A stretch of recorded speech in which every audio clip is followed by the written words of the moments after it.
Hello guys, welcome to Edu Ankuran. मैं हूं आपका दोस्त अश्विनी कुमार और आज का वीडियो झारखंड के करंट अफेयर्स का सेट नंबर 5 है। इसके पहले के सेट जो हैं वो एडू अंकुरन चैनल पे पहले ही अपलोड किए जा चुके हैं, तो उसका लाभ आप उठा सकते हैं। आज का वीडियो करंट अफेयर्स का सेट नंबर 5 है, तो आइए आज की इस वीडियो को शुरू करते हैं। पहला प्रश्न है करंट अफेयर्स के लिए, और वैसे लोग जो कि तैयारी कर रहे हैं, आप लोग पेन और पेपर लेके भी आप लोग चेक कर सकते हैं कि आपकी तैयारी कितनी है। ठीक है, तो पहला प्रश्न है, हाल ही में विलुप्त प्राय लेसर एडजुटेंट स्टॉक नामक गरुड़ 149 ईयर्स के बाद झारखंड के किस स्थान पर नजर आई है? तो ये आपके ऑप्शंस हैं।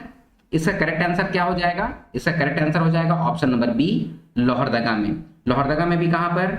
6 फरवरी 2023 को झारखंड के लोहरदगा में 149 साल बाद दो दुर्लभ प्रवासी पक्षी लेसर एडजुटेंट स्टॉक, जिसका हिंदी नाम गरुड़ है और स्थानीय नाम इसका क्या है? गंडागदुर। फिर से कचमच्ची, यहाँ कचमाची लिखा हुआ है, कचमच्ची नाम का जगह है, वहां पर नंदी धाम है, उसमें ये दो पक्षी जो है वो मिले हैं। ठीक है, तो ये आपके लिए एक इंपॉर्टेंट क्वेश्चन हो सकता है। और अगर कोई भी पक्षी है या भी कोई वल्नरेबल चीज है तो उसके लिए आप लोगों को कुछ जानकारी रखनी चाहिए कि जो बर्ड सेंचुरी जो है इंडिया में, उसके बारे में जानकारी रख लीजिए। तो बर्ड सेंचुरी का रख रखाव जिसके द्वारा किया जाता है उसकी जानकारी रख लीजिए, और एक IUCN के बारे में भी आप लोगों को जानकारी होनी चाहिए। ठीक है, कुछ और डिटेल्स इसको देख लेते हैं कि ये जो पक्षी है लेसर एडजुटेंट स्टॉक, इसका IUCN में ये रेड लिस्ट है, मतलब कि संकटग्रस्त इंडेंजर्ड पक्षी के ग्रुप में ये आता है। IUCN क्या हो जाता है आपका?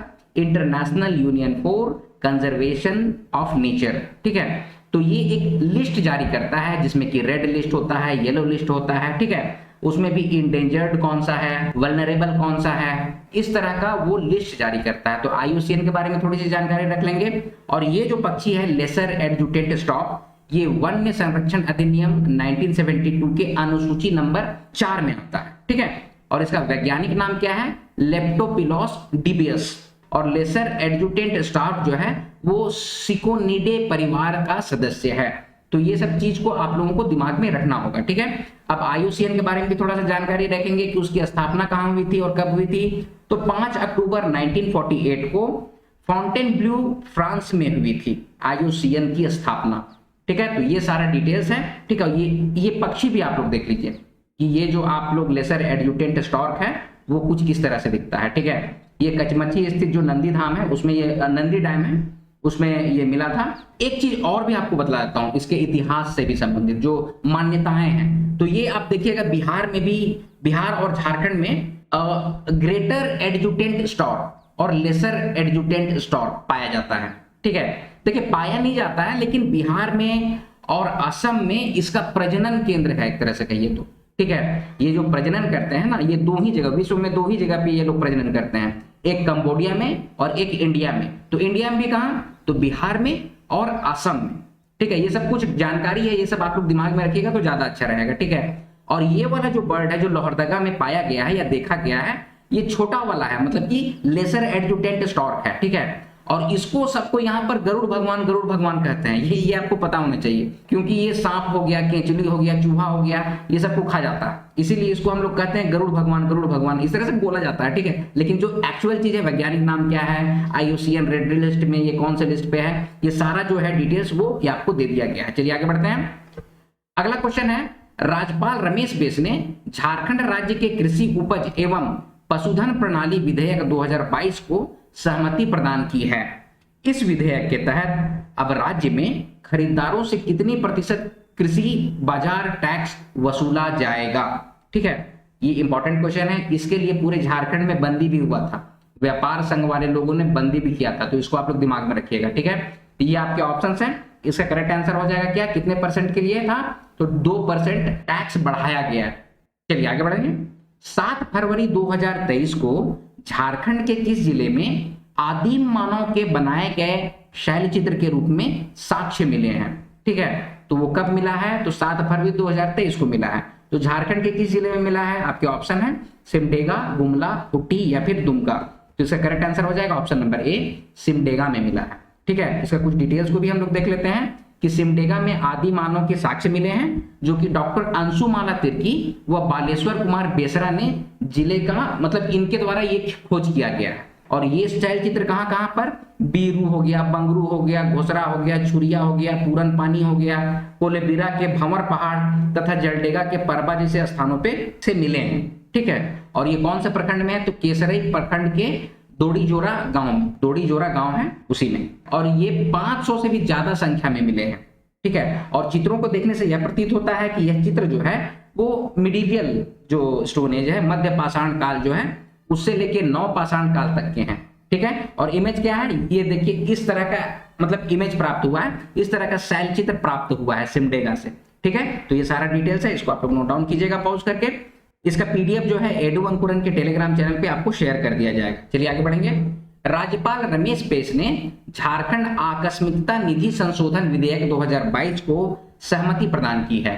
इस विधि द्वारा अब राज्य की आकस्मिक निधि निकासी की राशि 500 करोड़ रुपए से बढ़ाकर कितनी राशि कर दी गई है। ठीक है, ये बहुत ही इंटरेस्टिंग चीज है, और इसके पीछे का इंटरेस्टिंग फैक्ट भी आप लोगों को जानना चाहिए कि इस बार 3 बार बजट जो है, जो बिल जो है वो राज्यपाल के पास भेजा गया था, और 3 बार उन्होंने संशोधन के लिए मंत्रालय को वापस भेज दिया था।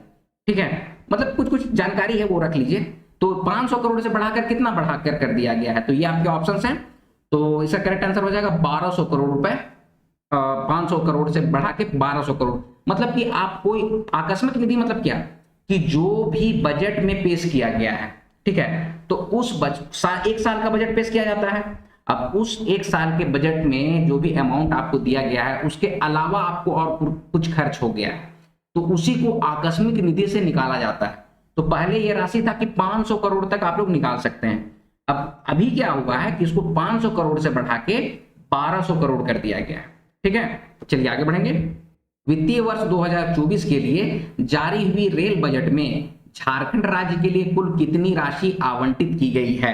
ठीक है, तो ये आपके ऑप्शंस हैं। इसका करेक्ट आंसर हो जाएगा ऑप्शन नंबर सी, 5271 करोड़ रुपया। जो रेल बजट अभी जो 2024 के लिए जो प्रस्तावित हुआ है ना, तो उसमें झारखंड के लिए इतना पैसा दिया गया, कितना, 5271 करोड़ रुपए। ठीक है, चलिए आगे बढ़ेंगे। जनजातीय गौरव कॉरिडोर के तहत झारखंड के किस स्टेशन को शामिल किया गया है, तो ये आपके ऑप्शन हैं, सिमडेगा, गुमला, दोनों या फिर इनमें से कोई नहीं। तो इसका करेक्ट आंसर हो जाएगा ऑप्शन नंबर सी, गुमला और सिमडेगा कॉरिडोर। ठीक है, इसको जनजातीय गौरव कॉरिडोर के तहत विकसित किया जाएगा। और इसमें क्या है, प्रावधान क्या है कि रेल बजट में केंद्र सरकार ने झारखंड को 5271 करोड़ रुपए की योजनाएं दी हैं। ठीक है, और जनजातीय गौरव कॉरिडोर के तहत रेल बजट में 284 करोड़ रुपए आवंटित किए गए हैं। ठीक है, जनजातीय गौरव कॉरिडोर के तहत कितना, 284 करोड़ रुपया मिला है। अच्छा, अब इस कॉरिडोर के अंतर्गत, कॉरिडोर का मतलब क्या होता है, एक जगह से दूसरे जगह को जोड़ना है रेलवे लाइन से। तो अगर उस लाइन को अगर जोड़े हैं तो उसके आसपास के जितने भी क्षेत्र हैं उस सबका डेवलपमेंट किया जाता है। ठीक है, तो उसी को कहा जाता है कॉरिडोर। तो इस कॉरिडोर के अंतर्गत कौन कौन से क्षेत्र से होकर ये कॉरिडोर गुजरेगा, तो गुमला और सिमडेगा इस कॉरिडोर में शामिल होकर देश के रेल मानचित्र पर अपनी जगह बनाएंगे, एक पॉइंट। दूसरा, इसके तहत पिस्का, गुमला, बलरामपुर, कोरबा आदि क्षेत्रों को जोड़ने की योजना है। तो ये एक इंपॉर्टेंट पॉइंट है, इसको आप लोग नोट डाउन कीजिए। चलिए आगे बढ़ेंगे। डिपार्टमेंट ऑफ पब्लिक इंटरप्राइजेस की जारी सर्वे वर्ष 2021-22 में सालाना टर्नओवर एवं राजस्व के आधार पर सीसीएल को कौन सा स्थान प्राप्त हुआ है। ठीक है, तो ये है आपके ऑप्शन। इसका करेक्ट आंसर हो जाएगा option number C, 35th position, 35वां स्थान प्राप्त हुआ है। चलिए आगे बढ़ेंगे। IIT ISM धनबाद की technology innovation in exploration and mining foundation ने centre for excellence in startup ecosystem की स्थापना के लिए करार किया है।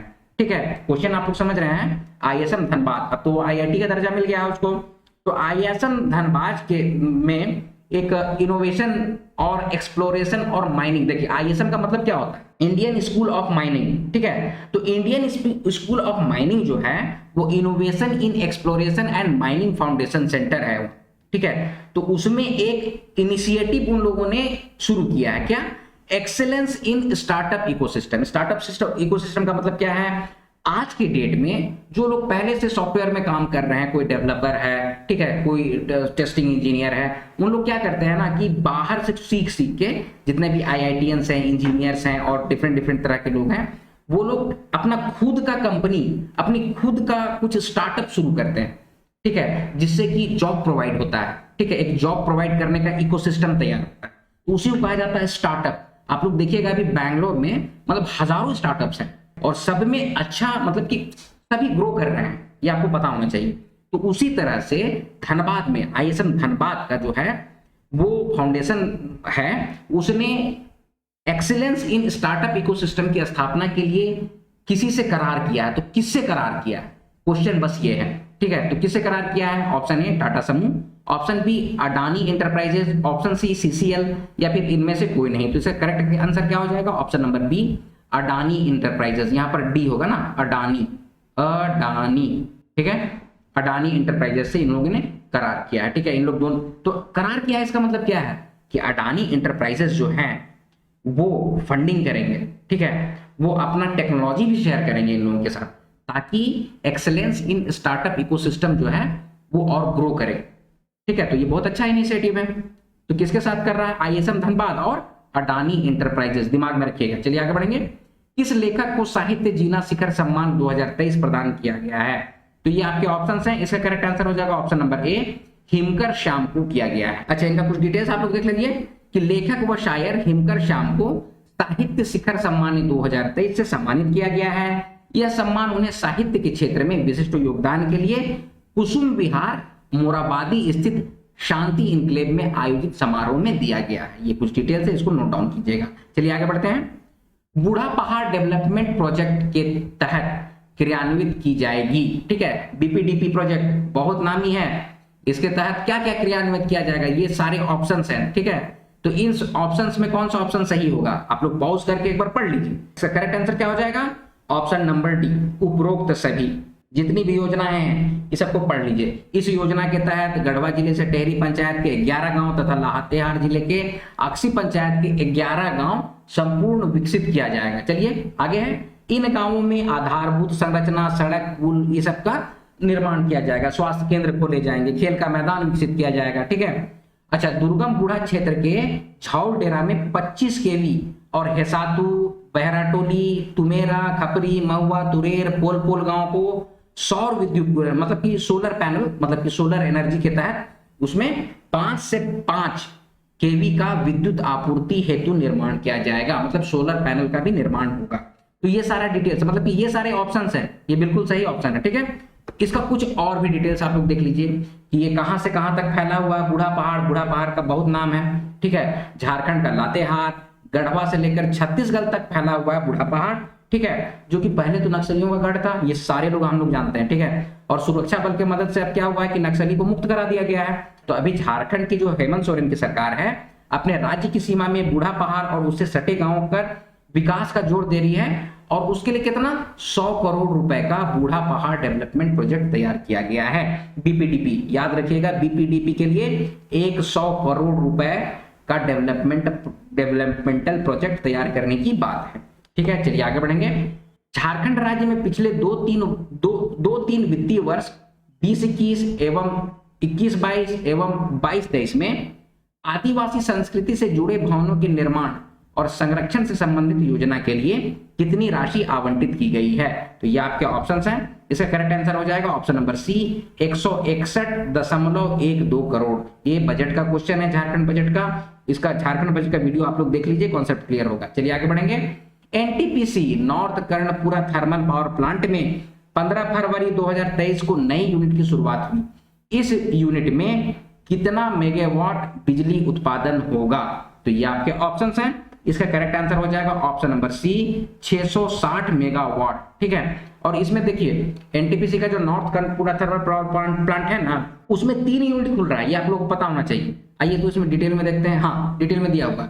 एनटीपीसी ने 1 मार्च 2023 को झारखंड के उत्तरी कर्णपुरा में 660 मेगावाट की पहली इकाई का वाणिज्यिक परिचालन शुरू कर दिया है। वाणिज्यिक परिचालन शुरू कर दिया गया है, इसका मतलब क्या है? मतलब दुकान खुल चुकी है, बिजली बिकना शुरू हो गया है, उसका लोग पैसा देते हैं और बिजली खरीदते हैं, ठीक है, इसीलिए बोला जा रहा है वाणिज्यिक परिचालन।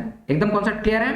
अच्छा, आगे क्या है, उत्तरी कर्णपुरा संयंत्र में 660 मेगावाट की 3 इकाइयां होंगी। ठीक है, तो पहला यूनिट 660, फिर दूसरा यूनिट वो भी 660, फिर तीसरा यूनिट वो भी 660, तो टोटल 1980 मेगावाट होगी इस संयंत्र की कैपेसिटी। ठीक है, और यह संयंत्र सबसे कुशल सुपर क्रिटिकल प्रौद्योगिकी पर आधारित है और एक पिट हेड संयंत्र, मतलब कि कोयला खदान से, मतलब एक पिट जो होता है ना, जो आप क्या कहिएगा, हेड ऑफिस कहिए एक तरह से, तो वो कोयला खदान से 10 किलोमीटर के दूर में है। ठीक है, और इसके कारण झारखंड, बिहार, पश्चिम बंगाल और उड़ीसा के राज्यों में सस्ते दामों पर विद्युत की आपूर्ति करेगा।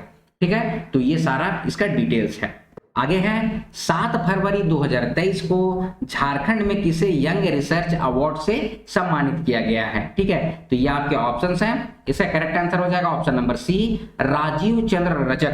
तो इसके कुछ डिटेल्स को देखते हैं कि मारवाड़ी कॉलेज के बॉटनी विभाग के हैं राजीव चंद्र रजक, उनको इंस्टीट्यूट ऑफ स्कॉलर्स नई दिल्ली की ओर से युवा शोधकर्ता यंग रिसर्चर, ठीक है, 2022 से सम्मानित किया गया है। यह उनके काम पर्यावरण के अनुकूल जैव भार पूर्वोपचार रणनीति पर दिया गया है। ठीक है, और इसमें क्या है, मतलब कि ये जो है उसमें क्या है, इसमें जैव ईंधन उत्पादन के लिए पुनः प्रयोज्य एंजाइम नैनो कण का उपयोग करना शामिल है। इसका मतलब ये है, इसके अंतर्गत जो होता है ना, कि जो अनाज का जो अवशेष है, ठीक है, तो जो उसमें कोई भी अनाज खाते हैं ना, तो उसमें तो एंजाइम होता है ना, तो उसी एंजाइम का ये रीयूज करके नैनो पार्टिकल्स का उपयोग करेंगे और जैव ईंधन का निर्माण करेंगे। ठीक है, तो इसके लिए इनको इस रिसर्च के लिए यंग रिसर्च अवार्ड से सम्मानित किया गया है। तो दोस्तों, ये है आज का करंट अफेयर्स, इसको आप लोग नोट डाउन कर लीजिए। इसका पीडीएफ जो है वो एडू अंकुरन चैनल के टेलीग्राम चैनल पे आपको शेयर कर दिया जाएगा। ठीक है, तो ये है आज का वीडियो, ये है वीडियो का अंत। आई होप इसको आप लोग समझ गए होंगे। कोई भी डाउट्स हो, किसी भी तरह का कुछ भी आपको कहना हो, comment section is open for all. आप लोग कमेंट कीजिए, वीडियो को लाइक कीजिए और शेयर कीजिए। मिलते हैं अगले वीडियो में, तब तक आप लोग अपना ख्याल रखिए। जय हिंद।